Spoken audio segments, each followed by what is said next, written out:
हाँ जी प्यारे विद्यार्थियों, गुड मॉर्निंग। और काफ़ी अच्छे तरीके से हमारी मेहनत और आपकी मेहनत चल रही है सब लोगों की।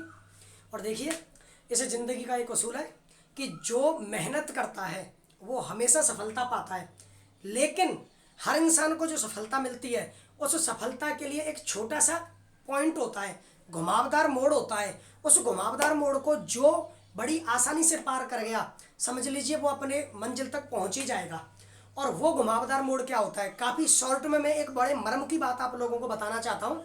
वो ये है कि आप लोग मेहनत करते हो, आप लोगों को सफलता मिलती है, कुछ लोगों को सफलता नहीं मिलती है, या कुछ लोगों को उतनी सफलता नहीं मिल पाती जितने की वो मेहनत करते हैं। तो उसका एक ही कारण है।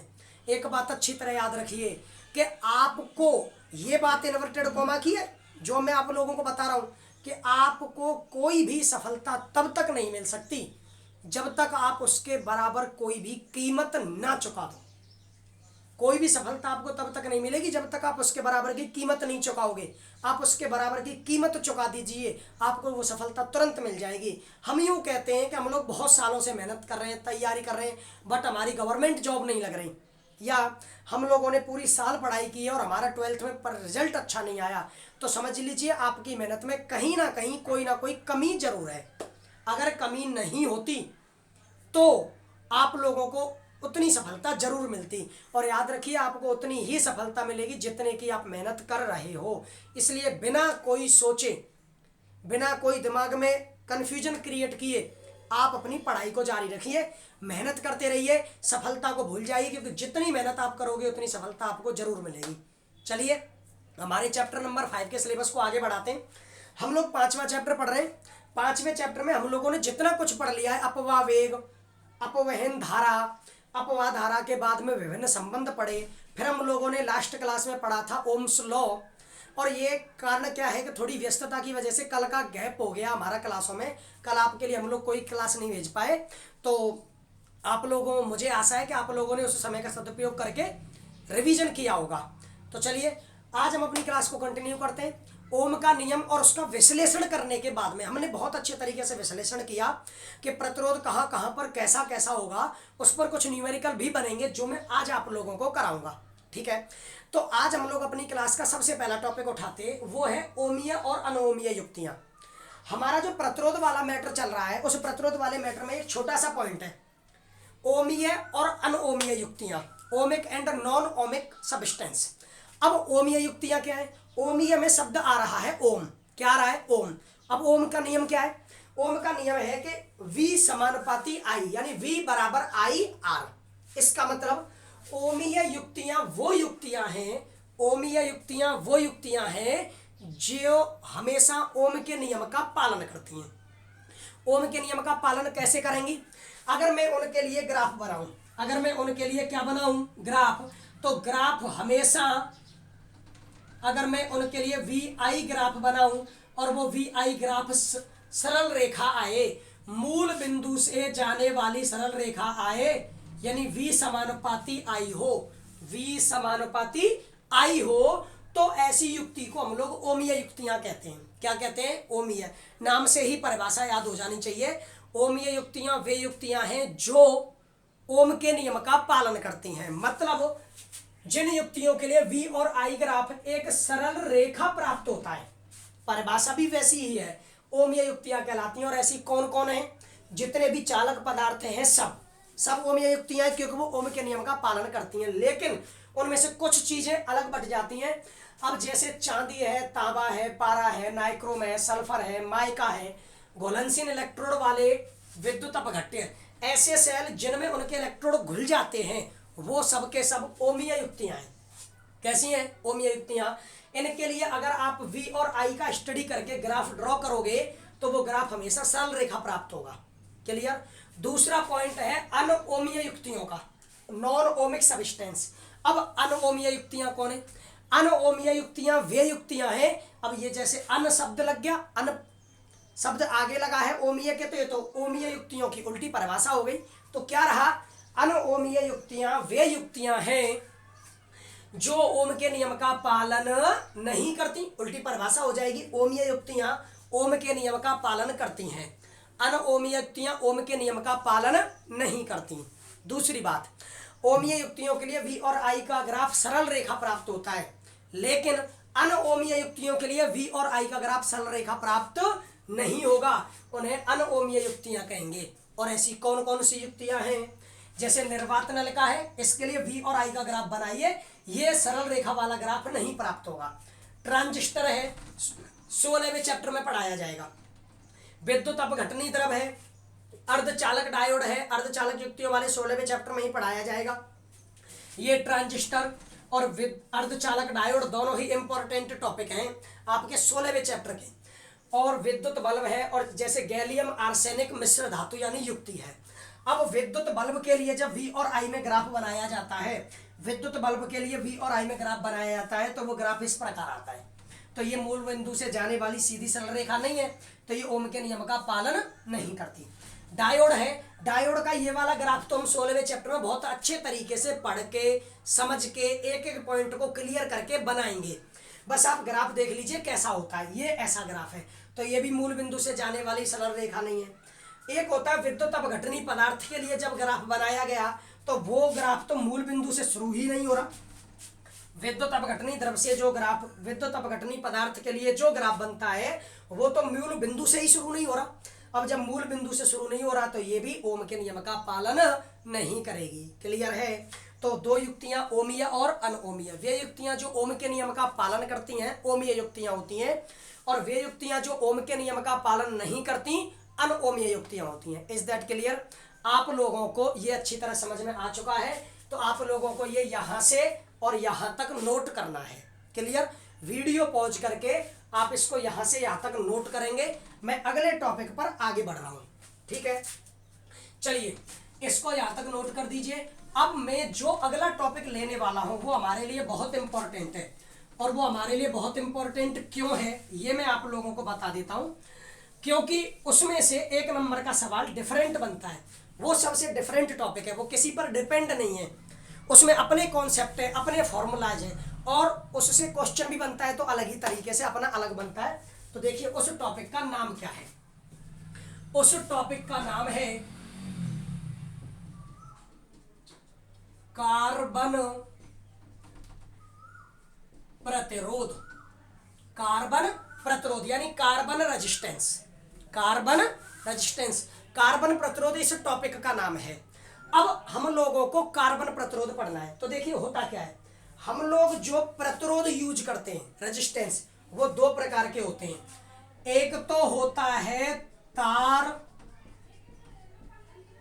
आबद्ध प्रतिरोध, एक होता है तार आबद्ध प्रतिरोध, दूसरा होता है कार्बन प्रतिरोध।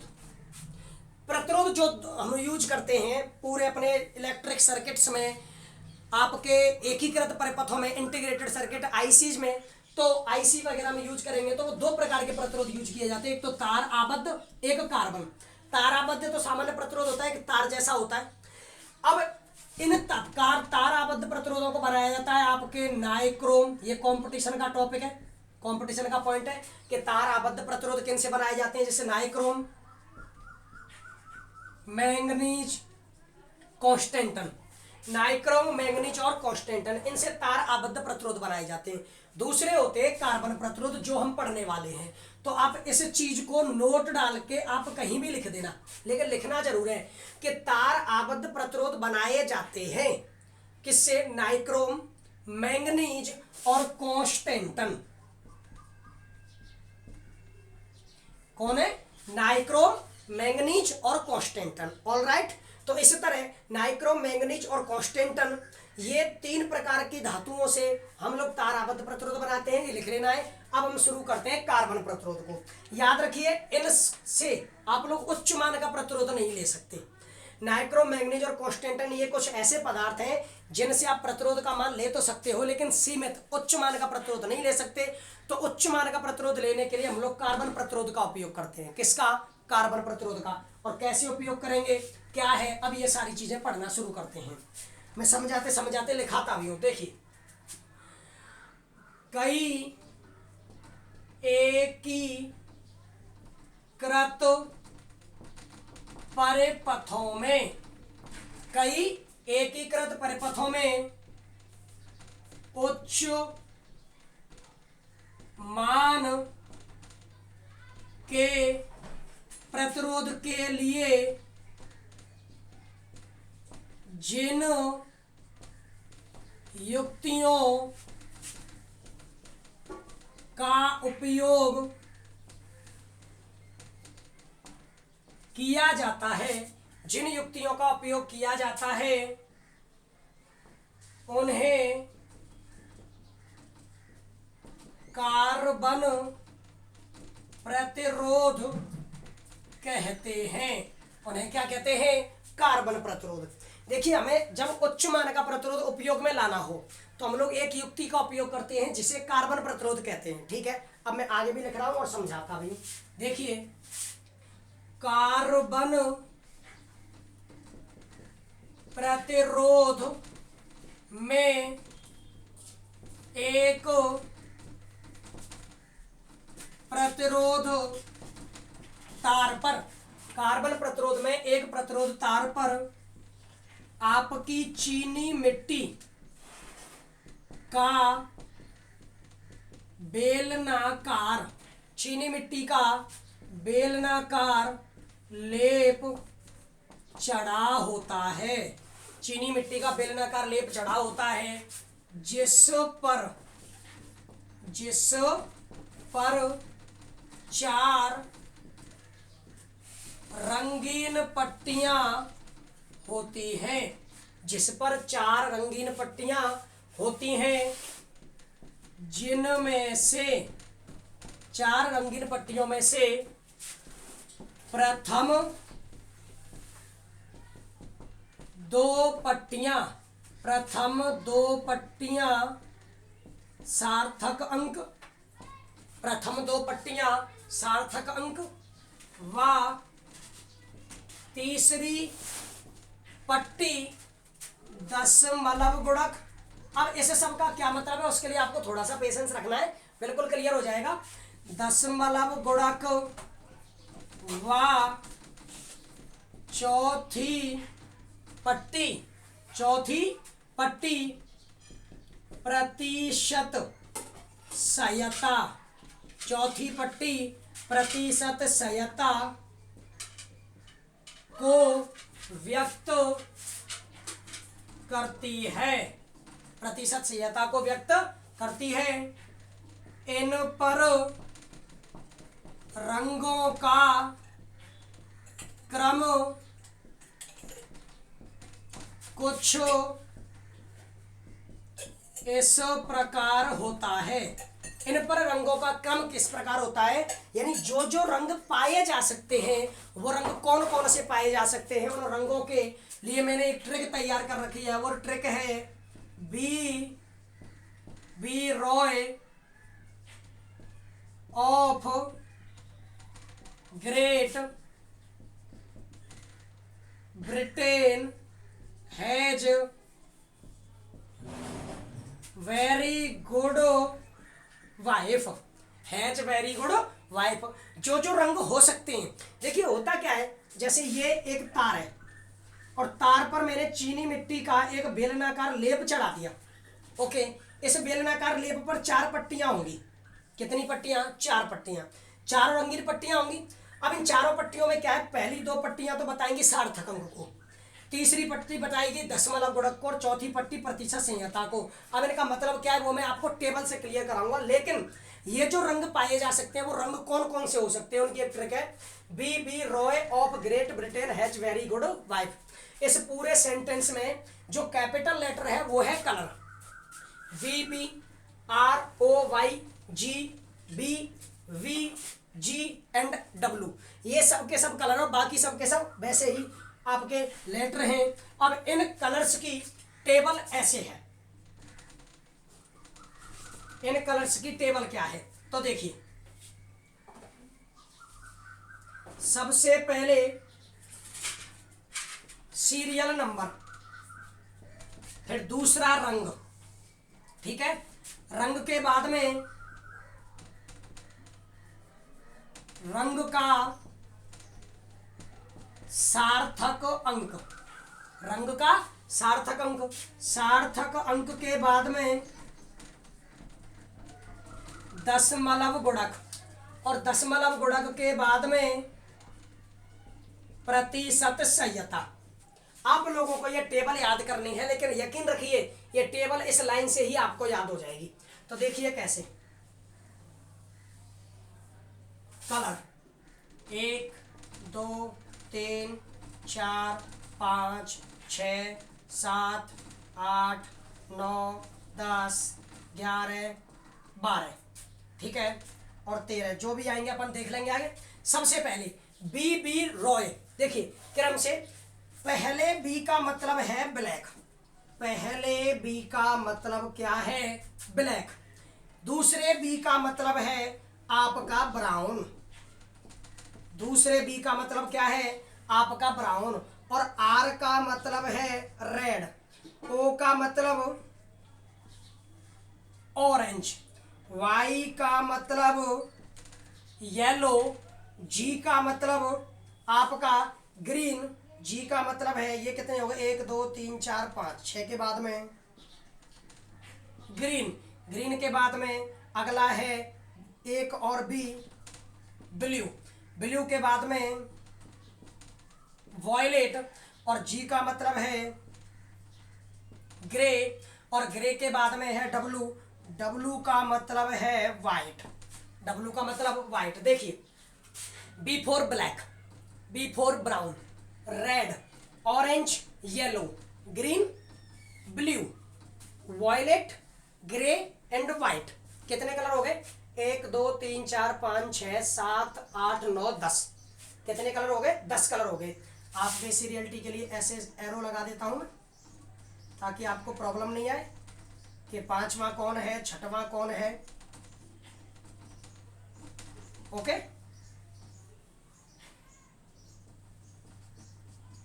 देखिए दोबारा से देख लीजिए, जो कलर हो सकते हैं कार्बन प्रतिरोध पर वो कौन कौन से।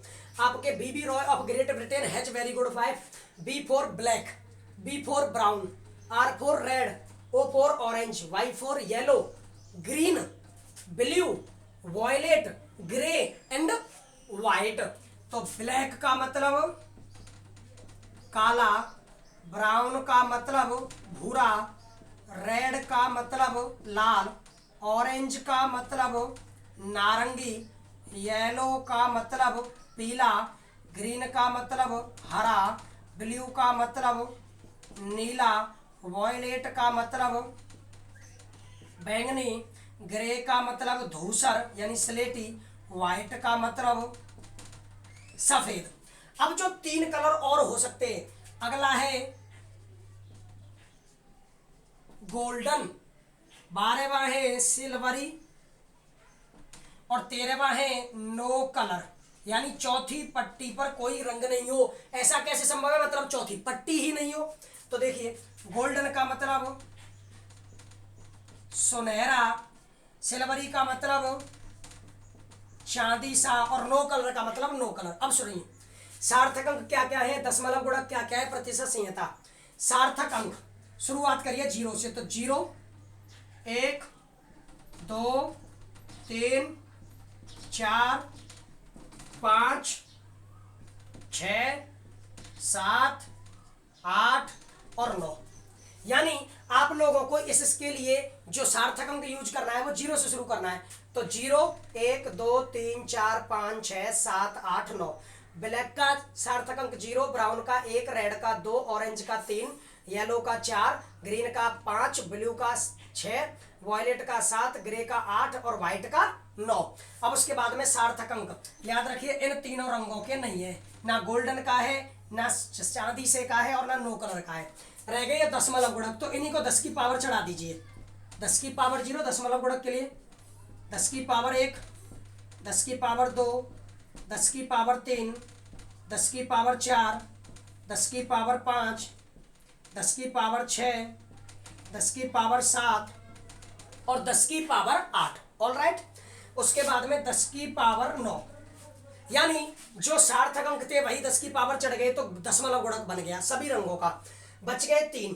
अब 3 के लिए दशमलव गुणक में क्या करिए, सुनहरे के लिए 10 की पावर -1, चांदी से के लिए 10 की पावर -2 और नो कलर का कोई भी दशमलव गुणक नहीं। अब बात है प्रतिशत संहिता की। इन सभी रंगों की कोई भी प्रतिशत संहिता नहीं होती। इन सभी रंगों की कोई भी प्रतिशत संहिता नहीं होती।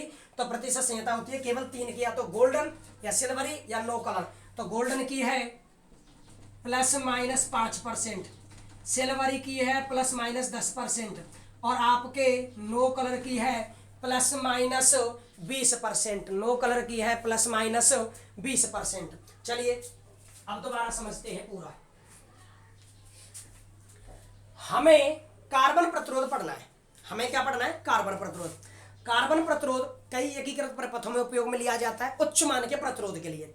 उसमें क्या होता है, एक तार पर बेलनाकार चीनी मिट्टी का लेप होता है जिस पर रंगीन पट्टियां बनी होती हैं, और रंगीन पट्टियों में रंग कौन कौन से हो सकते हैं उन रंगों के लिए एक मैंने ट्रिक याद कराइए। आपको ये याद करनी है, टेबल याद करिए या फिर ये, इससे ये टेबल बन जाएगी अपने आप। वो ट्रिक है, BB Roy of great Britain has very good wife.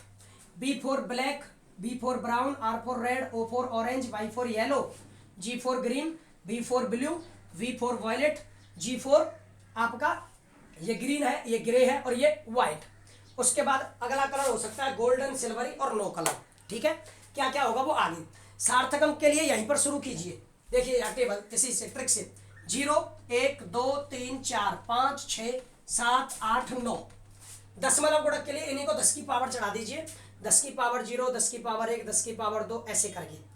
आपके गोल्डन के लिए 10 की पावर -1, सिल्वरी के लिए 10 की पावर -2 और नो कलर के लिए कोई दशमलव गुणक नहीं।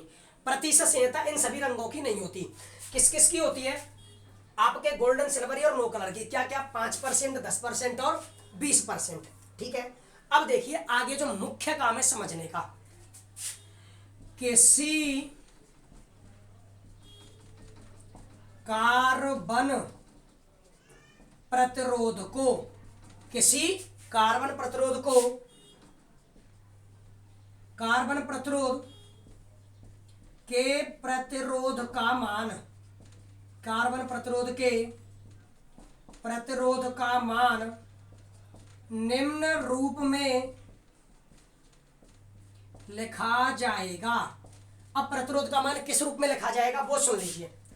पहला कलर, दूसरा कलर गुणा तीसरा कलर और प्लस माइनस चौथे का प्रतिशत, चौथे का प्रतिशत। समझ लीजिए कैसे।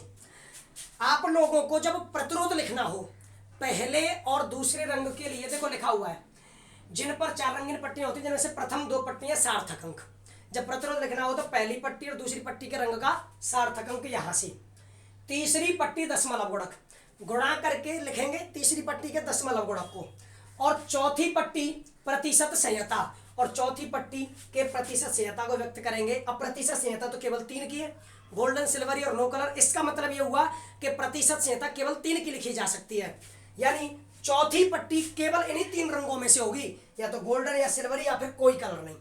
इन बाकी सब में से चौथी पट्टी नहीं हो सकती क्योंकि उनका कोई भी प्रतिशत संहिता नहीं है। आप लोगों को ये पूरी लैंग्वेज लिखनी है यहाँ तक, फिर टेबल बनाना है और फिर ये लिखना है।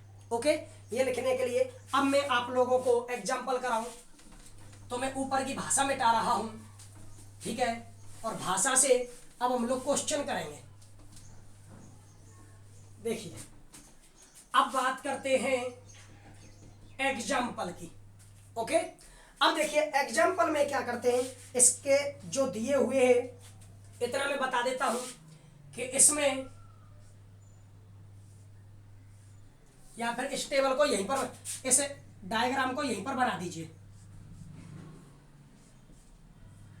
ओके, पहली पट्टी, दूसरी, तीसरी, चौथी, ये पहली पट्टी है इस प्रकार सार्थक अंक, ये दूसरी पट्टी है सार्थक अंक, आपकी तीसरी पट्टी है दशमलव गुणक और चौथी पट्टी है प्रतिशत संहिता।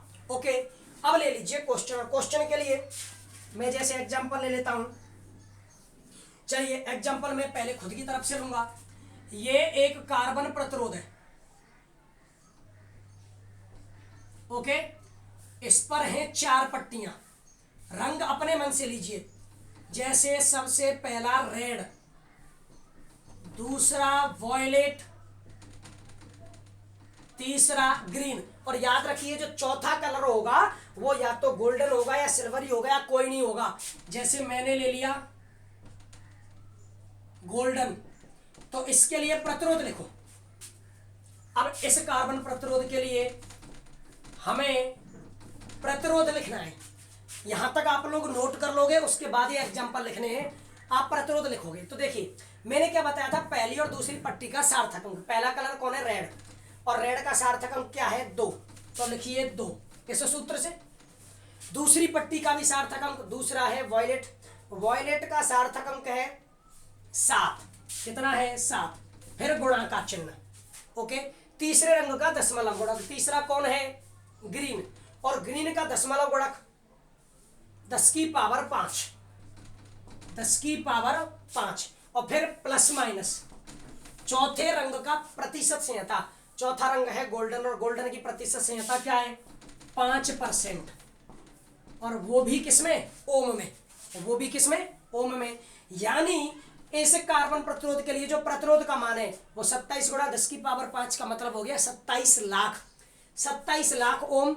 इससे 5% प्लस का मतलब ऊपर और माइनस का मतलब नीचे, इससे 5% ऊपर या 5% नीचे, इस तरह संभव है। चलिए इसके बाद एक एग्जांपल और ले लेते हैं ताकि आप लोगों को प्रैक्टिस रहे। 1 2 3 4 अपने मन से कलर ले लीजिए। जैसे पहला कलर है ग्रीन, दूसरा कलर है वाइट, तीसरा कलर जैसे मैंने ले लिया येलो, और चौथा को कलर ले लिया सिल्वरी। तो इसका प्रतिरोध क्या संभव है, अब अपना दिमाग लगाइए। पहले रंग का सार्थक अंक, पहला रंग कौन है, ग्रीन, ग्रीन का सार्थक अंक 6 है, 6 से 1 कम कितना है, 5, ग्रीन का सार्थक अंक 5। दूसरा कौन है, व्हाइट, व्हाइट के लिए 10 है, 10 का सार्थक अंक कितना है, 9, तो 9, फिर गुणा का चिन्ह। तीसरे रंग का दशमलव गुणक, तीसरा रंग है येलो, येलो का दशमलव गुणक क्या है, 10 की पावर 4, 10 की पावर 4 प्लस माइनस। सिल्वरी, और सिल्वरी के लिए प्रतिशत संहिता है 10%, क्या है 10%, वो भी किसमें, ओम में, किसमें, ओम में। अब इसका मतलब हो गया ये हो गया 5,90,000 ओम, क्योंकि 59 गुणा 10 की पावर 4 है, 5,90,000 ओम। इससे 10% ऊपर या 10% नीचे, क्लियर। तो इसी तरह आप लोगों को कार्बन प्रतिरोध पढ़ना है। कार्बन प्रतिरोध में क्वेश्चन आएगा इंडिपेंडेंट आएगा, देखिए बाकी टॉपिकों पर डिपेंडेंट नहीं है, ये इंडिपेंडेंट क्वेश्चन आता है और उसको इस तरीके से करना होता है। अगर आप लोगों को पट्टियों से प्रतिरोध निकालना हो तो ऐसे निकालोगे, क्लियर, के उनमें पहले और दूसरे रंग का सार्थक अंक, तीसरे रंग का दशमलव गुणक, और चौथे रंग का प्रतिशत संहिता। अब चौथा रंग किस किस में से संभव है, या तो गोल्डन या सिल्वरी, या मान लीजिए चौथी पट्टी नहीं होती तो आप लोग 10% की जगह पर क्या लेते हैं, 20%, क्योंकि चौथी पट्टी नहीं है तो चौथा कलर भी नहीं है, यानी नो कलर हो जाता है, ठीक है। अब आगे बढ़ जाते हैं।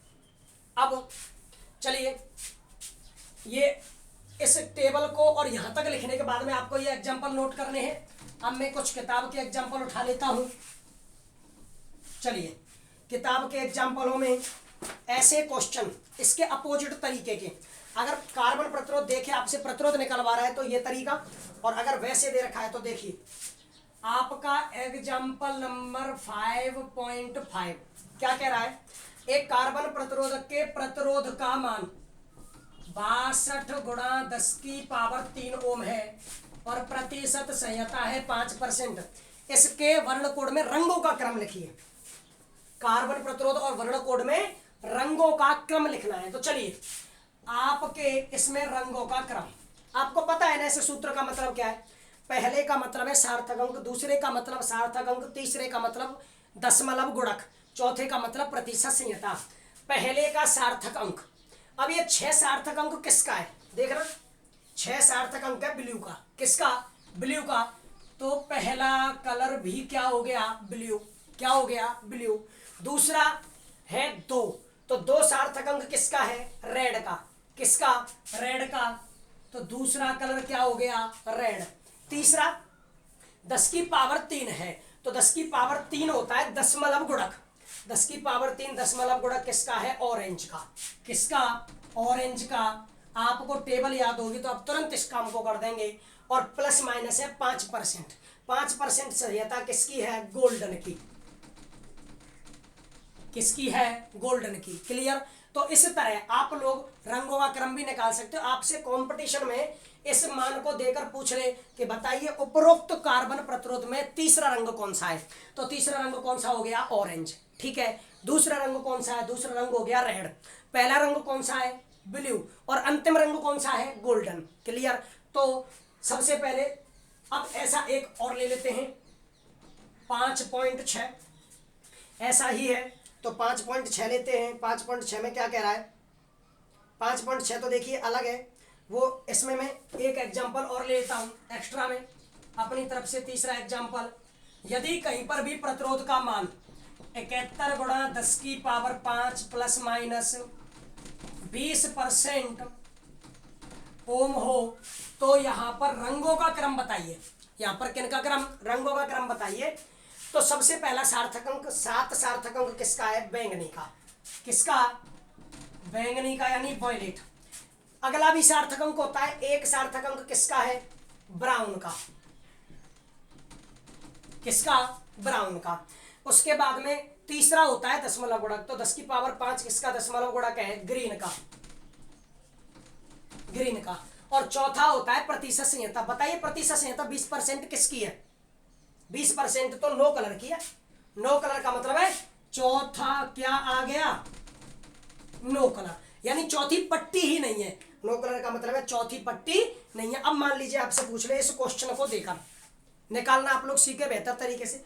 इस क्वेश्चन को देकर पूछ ले, बताइए उपरोक्त कार्बन प्रतिरोध में चौथी पट्टी का रंग क्या है? ऑप्शन दे दे। पहला ऑप्शन वॉयलेट, दूसरा ब्राउन, तीसरा ग्रीन, चौथा नन ऑफ दीज। तो चौथा तो कलर ही नहीं है, तो ऑप्शन कौन सा सही होगा? None of these. और मैक्सिमम बच्चे क्या सोचेंगे? यार कोई ना कोई कलर जरूर होगा, तो वो इन तीनों में से किसी एक को टिक करेंगे और जहां पर क्वेश्चन आपका गलत हो जाएगा आपको टिक करना है नो कलर को, यानी नन ऑफ दीज, कोई भी रंग नहीं है। क्लियर है? तो इनको यहां तक लिखिए। यहां तक लिखने के बाद में फिर मैं आगे अपने और एग्जांपल शुरू करता हूं। फटाफट लिखिए। चलिए,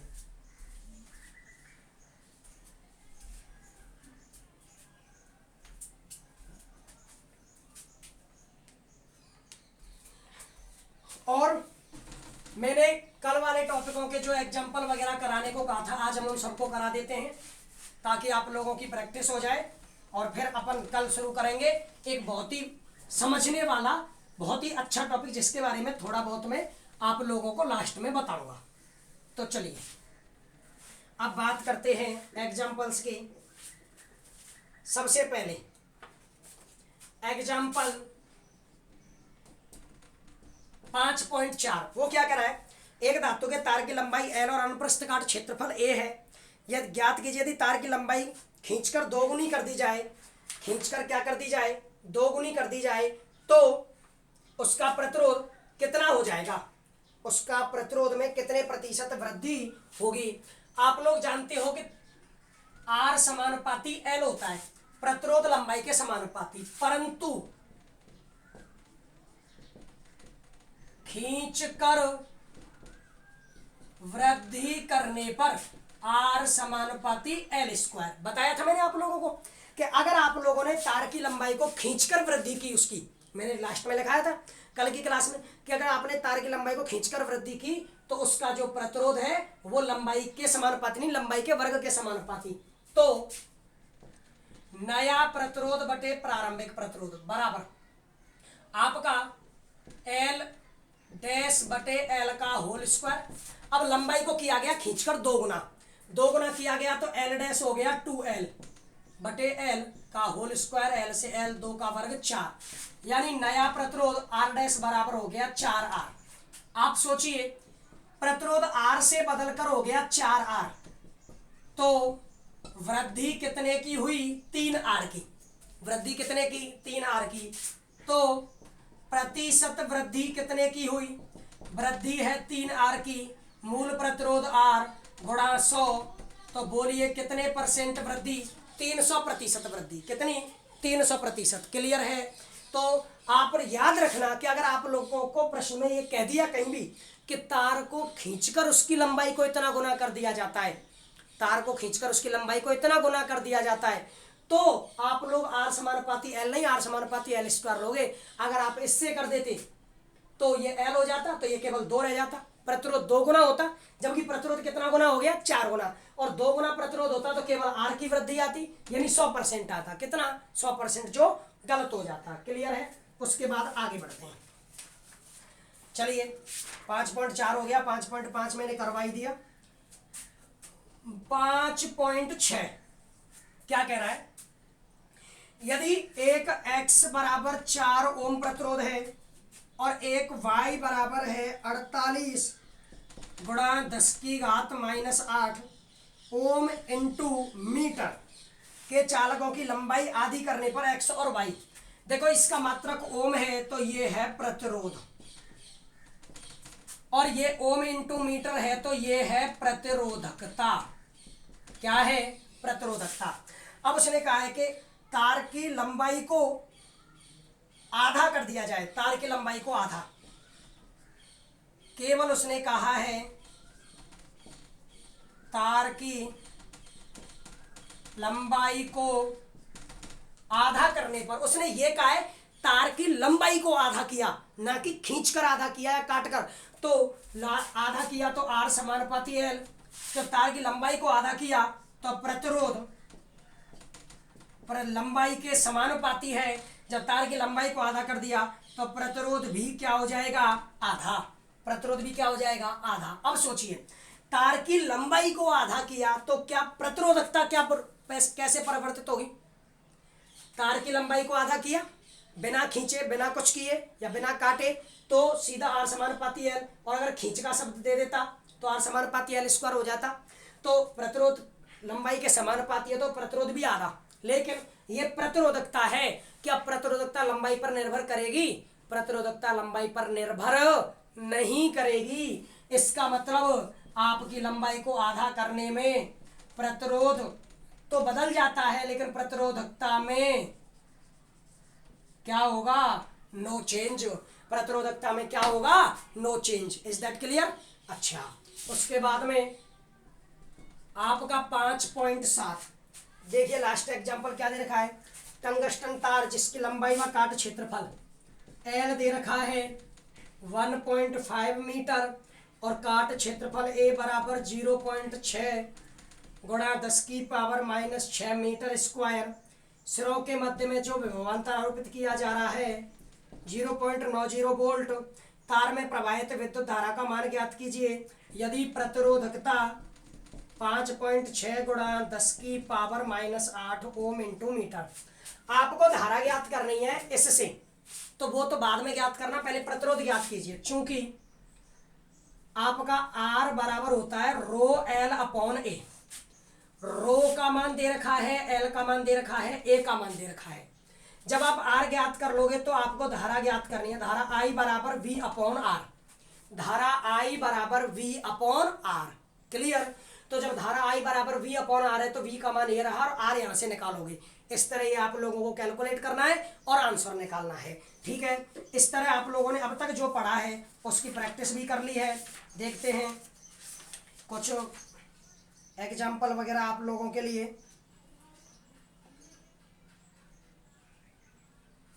चलिए, अब एक सवाल आपके लिए है जो मैं ये आप लोगों को लिख लेने करके एक सवाल मैं आप लोगों के लिए लिख रहा हूं जो आपको करना है। और इसी तरह हमारी आज की क्लास कंप्लीट होगी।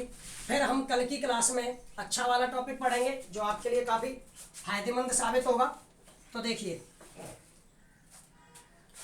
आप लोगों को किताब के पीछे का क्वेश्चन नंबर 1 करना है। वो क्या दे रखा है? एक बेलनाकार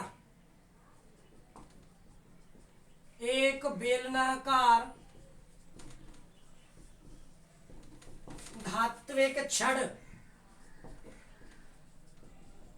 की लंबाई 1 सेंटीमीटर व त्रिज्या 2.0 मिलीमीटर है। छड़ के सिरों, छड़ के सिरों के मध्य 120 वोल्ट विभवांतर, 120 वोल्ट विभवांतर आरोपित करने पर, 120 वोल्ट विभवांतर आरोपित करने पर प्रवाहित धारा ज्ञात करो। वैसा ही सवाल हो गया, वहां पर काट क्षेत्रफल दिया था, यहां पर त्रिज्या दे दिया, निकाल लोगे काट क्षेत्रफल। यदि अब प्रतिरोधकता वहां भी दी हुई थी और यहां भी दी हुई है, प्रतिरोधकता है 1.7 into 10⁻⁻8 ohm into metre. All right, इस क्वेश्चन को करना है। इसके अलावा आप लोगों को एक क्वेश्चन और करना है 11वां। क्या दे रखा है? बेलनाकार नलिका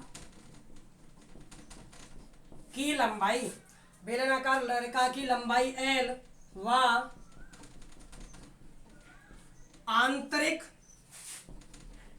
तथा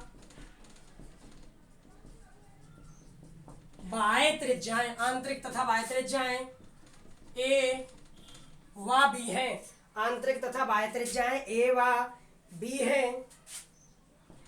प्रतिरोधकता, प्रतिरोधकता रो हो, प्रतिरोधकता क्या हो? रो हो। तो नलिका के सिरों के मध्य, नलिका के सिरों के मध्य प्रतिरोध ज्ञात करो। क्लियर है? ये तो आप लोगों को नॉर्मली कर ही लेना है।